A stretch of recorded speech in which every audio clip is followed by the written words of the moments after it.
Whole time, all this is going on, Ashley is lying to her mom, like, no, Mom, I'm totally happy here. I don't know, I guess she doesn't want her mom to hate her boyfriend. I don't know.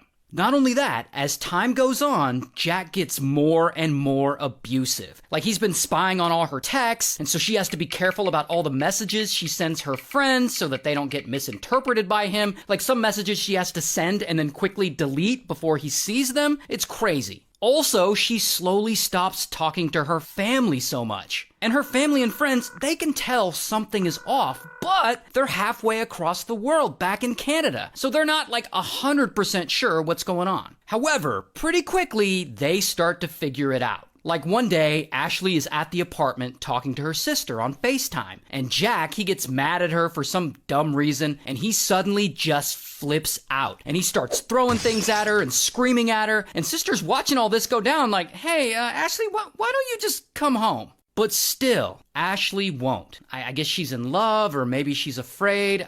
I don't really know. But about a week later, Ashley's on FaceTime with her sister again. And Jack, he's all mad at her again, and he suddenly flips out again, and he runs at her, and he tackles her, and he starts punching her in the head. And sister, she's still on FaceTime watching all this, and she's like, what the f***?